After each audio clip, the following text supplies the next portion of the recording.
Fala galera, e vamos então acompanhar a entrevista coletiva do técnico Felipe Luiz após esta vitória contra o Grêmio lá na Arena do Grêmio, né? Estádio vazio, a torcida do Grêmio ainda na bronca com o time que está mal aí no Campeonato Brasileiro, após também, né? Aí a perda do Campeonato Gaúcho, mas o papo é Flamengo, que também não vinha bem, vinha de críticas após a derrota no último jogo contra o Central Córdoba no Maracanã. Mas deixa eu pedir a você a sua inscrição aqui no canal, é de graça, não paga nada, basta clicar neste botãozão abaixo aí, ó, inscreva-se, vamos acompanhar aí o que o técnico Felipe Luiz tem a dizer após esta grande vitória contra o Grêmio fora de casa e a liderança do Campeonato Brasileiro, hein? Se inscreva aqui no canal e lembrando, Flamengo TV. Vai lá, deixa seu like também. Vamos acompanhar então a coletiva do técnico Felipe Luiz. Uma vitória depois de uma derrota que o torcedor sofreu bastante, tenho certeza que vocês também. Queria que você analisasse a partida e falasse especialmente sobre o Arrascaeta. 3 gols dentro do Campeonato Brasileiro, uma belíssima atuação hoje e conseguiu trazer para a equipe a eficiência que a gente tanto falava nas últimas partidas. Parabéns pela vitória. Obrigado. Boa noite, primeiramente. Foi dessas vitórias da onde a gente vê que esses jogadores são grandes, né? Depois de uma derrota em casa, muito dolorida, por nós, como você falou bem, né, os torcedores, mas temos que entender que o futebol, essas derrotas, elas fazem parte. E depois da derrota, nem os jogadores são os piores jogadores do mundo, tem que trocar todo mundo, e nem hoje, depois da vitória, são os melhores jogadores do mundo e vamos ganhar todos os jogos do ano. Então, esse equilíbrio é o que os grandes jogadores conseguem alcançar, né? Porque depois da derrota, o normal é que o time perdesse a confiança, mas ao contrário do que se viu, desde o primeiro minuto, os jogadores dominando bolas difíceis, tentando jogar, botar a bola no chão em todo momento e achando passes difíceis, os domínios sempre orientados, segundo o que o jogo pedia. Nunca nos deixamos influenciar nem pela derrota, nem pelo jogo fora de casa.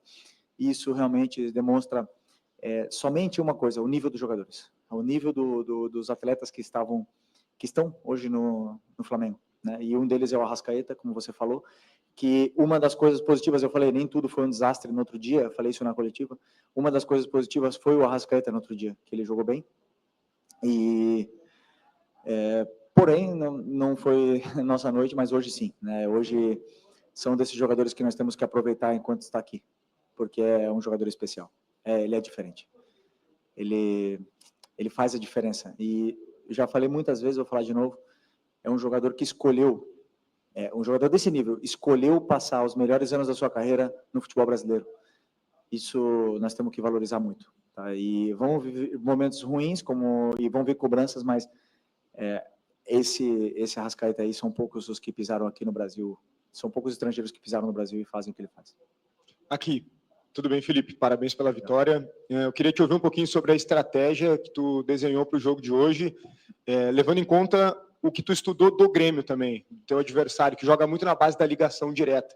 Tu falou sobre o Flamengo que pisou na bola, colocou ela no chão e jogou. Queria te ouvir o que tu pensou em cima daquilo que o Grêmio tem apresentado, por favor.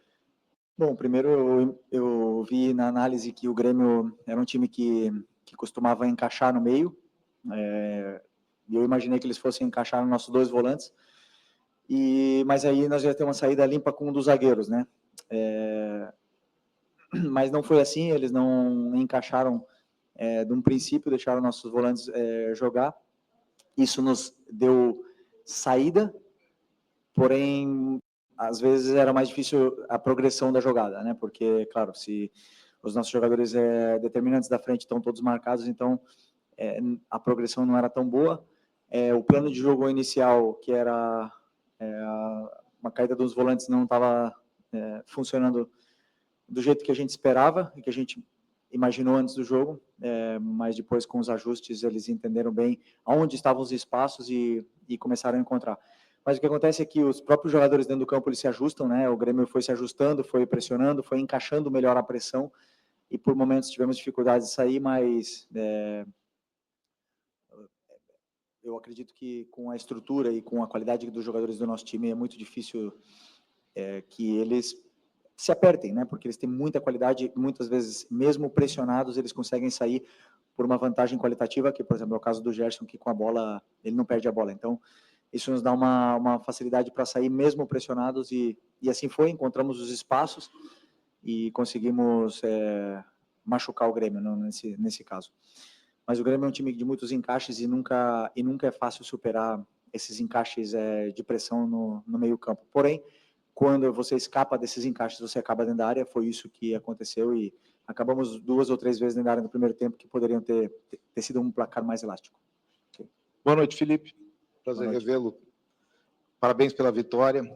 Felipe, o Flamengo, por motivos que não precisa ficar aqui repetindo, ele é uma espécie assim de modelo do clube a ser batido no Brasil. O grupo de jogadores é qualificado, o teu trabalho já está rendendo frutos, embora seja relativamente curto, mas ele se mostra. A estrutura do Flamengo ela é exemplar também. Como fazer para que... Como é que vocês estão estudando para jogar com a corda esticada ou poder recolhê-la na hora certa, visando ganhar o máximo possível de competições e estando já num Campeonato Brasileiro que recém começou, mas o Flamengo já começa também a ser colocado como favorito, como maior candidato. Como é que é carregar essa responsabilidade e trabalhar um grupo assim de agora até dezembro? Só por favor, me explica um pouco melhor como a corda que você falou. A corda esticada é que nem afinação de violão, a cordinha está esticada. Sim. Mas... E o Flamengo, como fazer com que isso seja mantido ou, em determinados momentos, saber administrar para que questão física, questão de grupo, como é que se administra um grupo de agora até dezembro para tirar o máximo de competições possíveis? Ok, primeiro o clube nos últimos anos se reestruturou de uma forma que nos possibilita ter jogadores importantes para poder brigar pelas competições. Isso não significa ganhar as competições, significa poder disputar, né? Na parte de cima da tabela, com o elenco que tem, o Flamengo, você pode oferecer para os jogadores que queiram vir para o Flamengo a possibilidade de disputar os títulos, né? Depois ganhar ou não é uma coisa do jogo, do esporte, é difícil.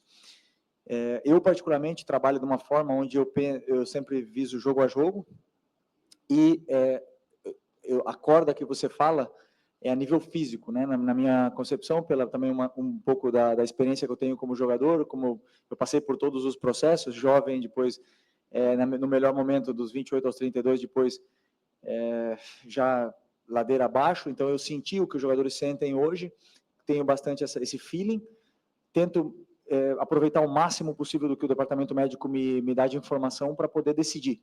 E sempre colocar os jogadores que eu acredito que vão ser os melhores para que a equipe vença o jogo. Então, eu sempre trabalho pensando em fazer o que é melhor para a equipe. E aí, eu não penso em sentimento, em ego, eu não penso em nada disso. E daí, eu durmo mais fácil, né? Porque como eu estou fazendo o que eu sei, o que eu sinto que é melhor para a equipe, eu vou errar, não tenho dúvida que eu vou errar, os jogadores também vão errar, mas meu coração dorme em paz e eles entendem bem isso.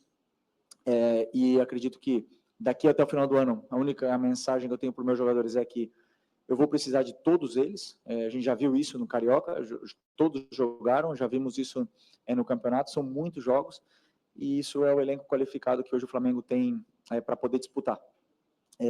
Mais peças virão, provavelmente, na janela do meio do ano, e isso é normal do futebol, essas trocas, né, nos elencos, mas eu acredito que sempre para qualificar ainda mais e potencializar a qualidade que esses jogadores têm. Okay. Obrigado. Felipe, tudo bem? Aqui, boa noite. Gabriel Alfa, na Papulados Rubro Negro, Revista Placar. Felipe, eu queria te perguntar sobre uma questão que a gente até falou um pouquinho depois do jogo contra o Central Córdoba, que é o número de finalizações do Flamengo, né? O Flamengo hoje teve uma certa dominância na partida, pisou mais na área da equipe do Grêmio, mas mesmo assim teve menos finalizações que o Grêmio, né? O Flamengo até os 20 do segundo tempo tinha 3 chutes a menos que o Grêmio, pisando mais na área adversária. Eu queria te perguntar se te incomoda isso de, às vezes, ter menos finalizações do que deveria ter, que, querendo ou não, em alguma situação, né? Hoje não foi o caso, mas em alguma situação pode acabar complicando ainda mais a partida. Obrigado, parabéns pela vitória. Não, eu acho...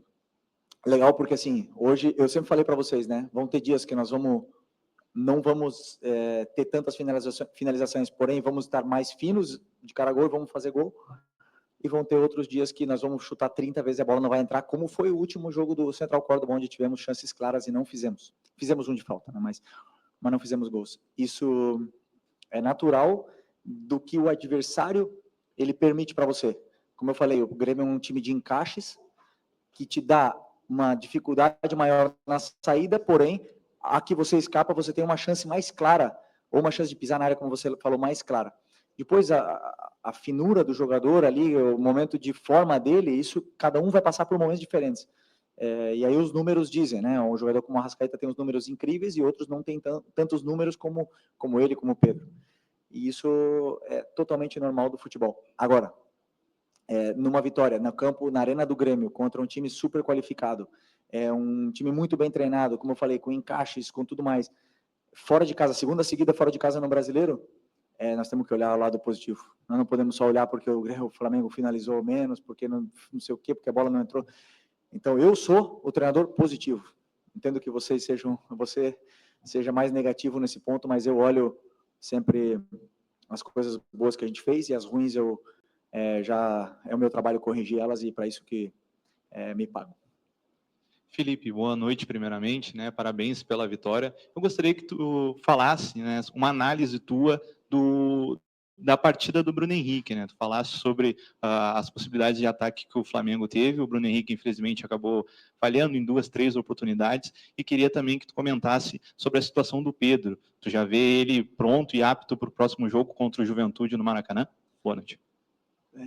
Só estou tentando lembrar as 3 chances do Bruno. Pode me lembrar elas? Teve uma de um passe do Arrascaeta que ele acaba furando em bola. Teve outro passe de uma jogada pela direita num cruzamento que acabou não chegando a tempo. E também teve uma de perna esquerda que ele acabou tentando driblar o defensor do Grêmio, o Gemerson, e acabou não finalizando da maneira adequada. Bem lembrado. O Bruno ele cumpriu a função à risca. Assim, fez tudo o que eu pedi para ele fazer, em função do que eu achava que a equipe precisava, né? Porque eu sabia que, como eu disse também, o Grêmio é um time de encaixes, então eles iam ter que saltar com os zagueiros. E aí o Bruno, atacando o espaço, ele é letal, e fez todos os movimentos que eu pedi, ele nos deu muita profundidade. Ele e o Michael nos deram muita profundidade, o mesmo Gerson nos deu muita profundidade, e é um jogador muito importante. Essas chances que você fala, eu não posso qualificar ela de uma chance perdida, porque, na minha visão, não foi o passe não foi ideal para ele, não conseguiu nem finalizar a jogada, né? Então, a outra, talvez, em outro momento, ele teria conseguido finalizar, mas é absolutamente normal. E o que eu vejo é o volume de jogo, o que ele cria, o que ele nos dá para a equipe, porque é um jogador que pressiona muito, que se sacrifica muito pela equipe, faz com que a equipe jogue muito melhor, de forma muito mais contundente e dominante dentro do campo ao estar Bruno Henrique, porque ele nos dá todas as fases defensivas, né? Jogo aéreo, é um jogador que domina a bola de costas, que sustenta os zagueiros, que ataca o espaço, então é um jogador super completo e na qual muito importante. E o Pedro, hoje ele está disponível, né? Claro que não está disponível para começar ainda, mas no momento que estava o segundo tempo, que eu acreditava que precisava que a gente estava com espaço para contra-atacar e não estávamos mais conseguindo pressionar o Grêmio, então era um momento de ataque ao espaço, então optei pelo Juninho, mas o Pedro está sim disponível para ter minutos de forma crescente durante os próximos jogos. Felipe, aqui, boa noite. Você falou agora na resposta anterior a respeito dos zagueiros saltarem da linha, né? Os 2 gols nisso acontece, são 2 zagueiros diferentes, mas o zagueiro pela direita do Grêmio. Para mim, o Flamengo apostou bastante no jogo, o Arrascaeta chegando mais ali, o Michael também. Essa foi uma percepção tua antes do jogo, de explorar essas costas da defesa do Grêmio, que teria esse zagueiro saltando?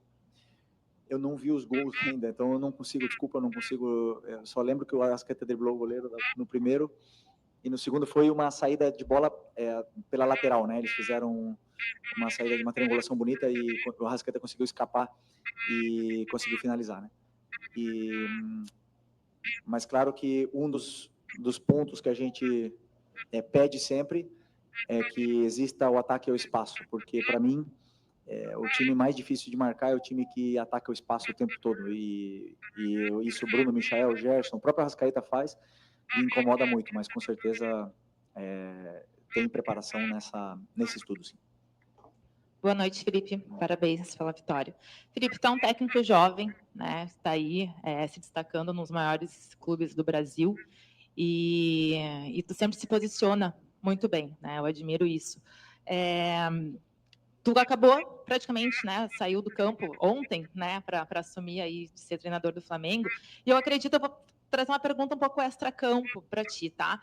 A gente viu ali que o Grêmio reclamou de uma mão na bola, né? Ali no lance depois que o Flamengo fez o gol.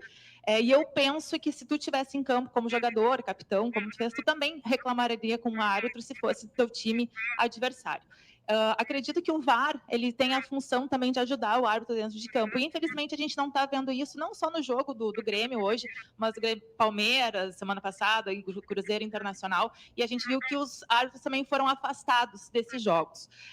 Te pergunto, a gente está vendo que há uma crise técnica. O que tu pensa sobre essa crise da arbitragem no Brasil?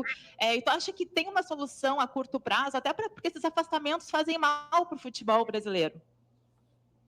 Obrigado pelo elogio e grande pergunta. É um tema delicado, né?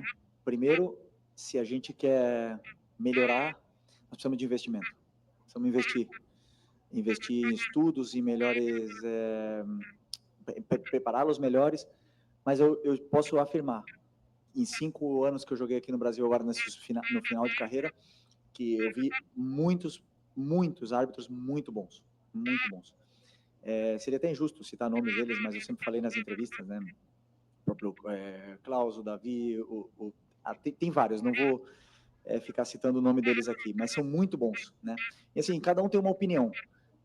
Eu e um companheiro teu durante essa semana falou que o VAR não tem que entrar interferência mínima ou máxima ou apitar desde lá, mas tem que entrar quando tem que entrar realmente, né?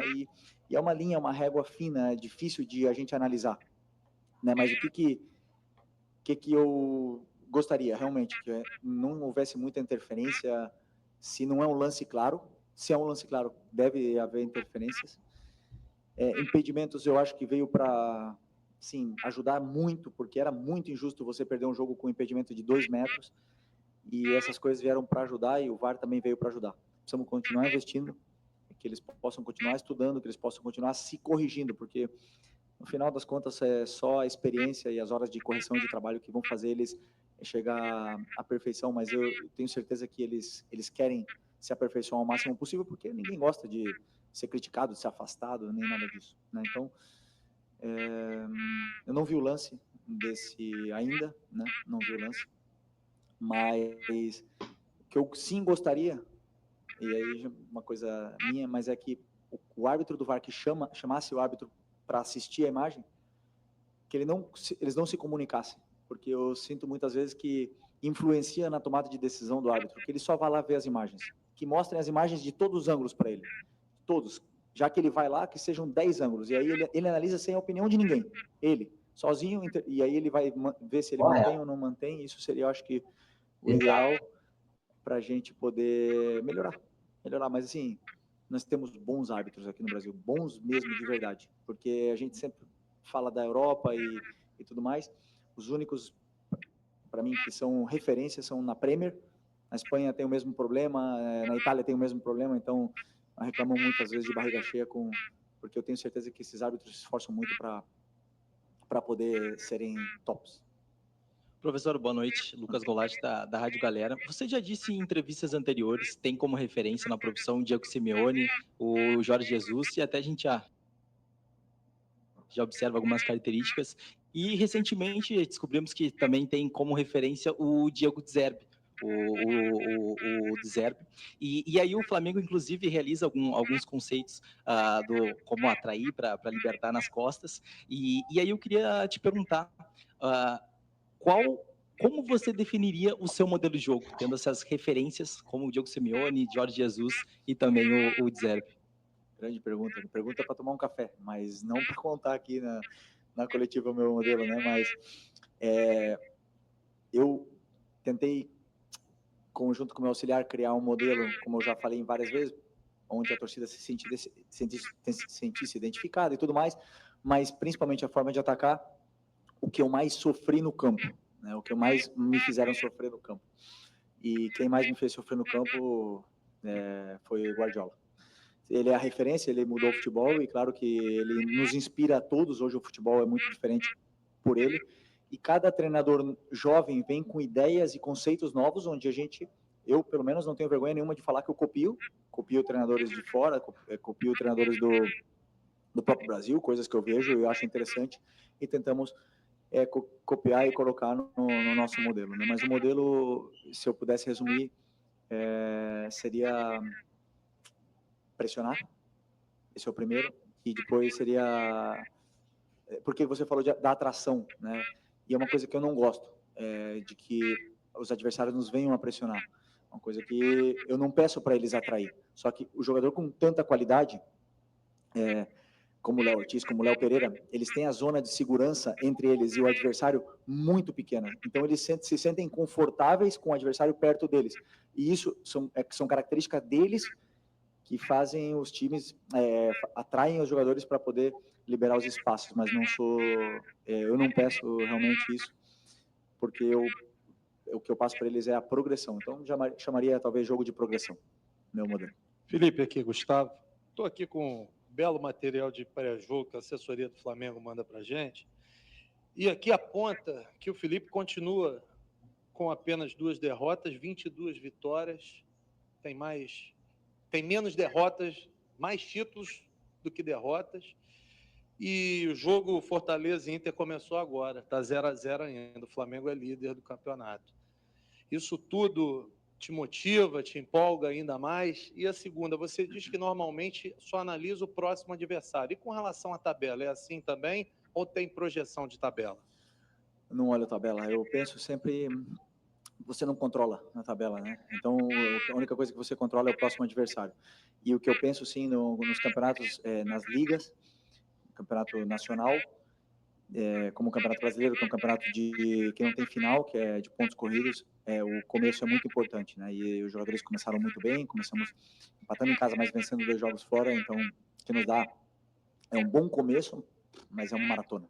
São muitas coisas pela frente, né? Então, assim, que você falou dos números, do que motiva e tudo. Não, eu não me iludo, né? Eu não me iludo. Eu não era o novo Guardiola antes da sequência de vitória, de sequência invicta, e nem também sou o pior do mundo depois de uma derrota. Então, essas coisas eu entendo, porque quando eu escolhi vir para o Flamengo, o dia que eu assinei o contrato, estava tendo protesto. Estava lá em Madrid e estava tendo protesto e os torcedores não deixando os jogadores sair no ônibus. Então, eu sei para onde eu vim. Eu sei para o nível de exigência que tem o Flamengo. Eu nunca reclamei disso, porque isso, queira ou não, me fez crescer, me fez ser melhor, me fez pensar, me fez refletir, e eu convivo bem com isso. Então, eu também, quando a gente perde e tem um momento ruim, como foi o outro dia, eu navego nessas águas aí já com mais calma, porque já tenho muitas cicatrizes no futebol, já são muitos momentos bons, mas também muitos ruins, onde eu sei que isso vai acontecer. O que não posso nunca é perder a minha convicção do que eu acredito do futebol, do que eu acho que é melhor para a equipe, da forma que a equipe tem que fazer para ganhar. Não sempre vamos ganhar. Isso eu falo para o torcedor e falo para os jogadores, e eu não tenho medo de dizer que eu vou errar e vou ser criticado, não tem problema nenhum. E os jogadores também vão errar e também vão ser criticados. Mas que o torcedor entenda que a gente vai fazer de tudo para poder vencer e falar dentro do campo, que é o mais importante.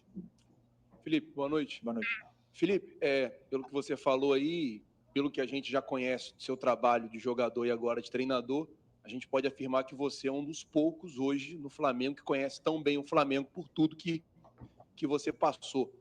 E pela sua experiência, após perder um jogo de estreia na Libertadores, no Maracanã lotado, você sabe que é uma fagulha no palheiro para se criar uma crise.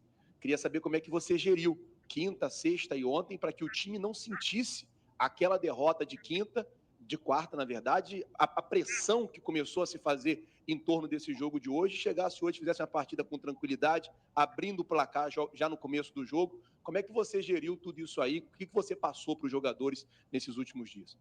O primeiro passo é reconhecer o erro, né? Eu reconheci os meus erros para vocês e para eles também, e mostrei para eles o porquê perdemos o jogo, o porquê aconteceu aquilo.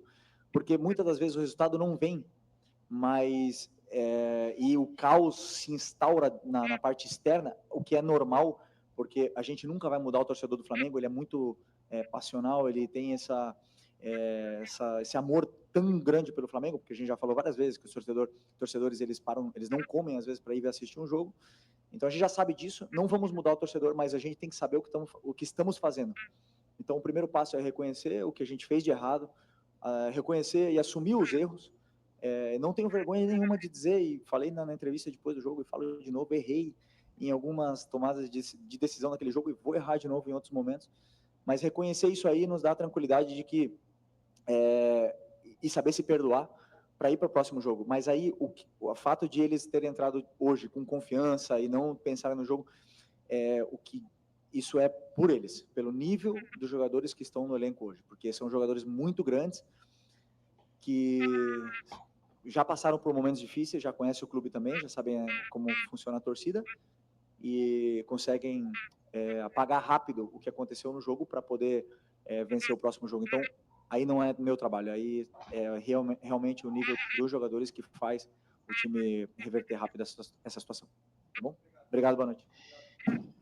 Então tá aí, coletiva do técnico Filipe Luiz finalizada, né? Falou muito, falou sobre a derrota para o Central Córdoba, do quanto ele errou ali em algumas escolhas e também da superação nessa vitória contra o Grêmio. Então, ó, se inscreva aí no canal, vamos com tudo. Isso aqui é Flamengo, próximo jogo do Mengão. Então, líder por enquanto do Campeonato Brasileiro até o final desse vídeo. Isso aqui é Flamengo. Se inscreva aí, deixe o seu like. Tchau.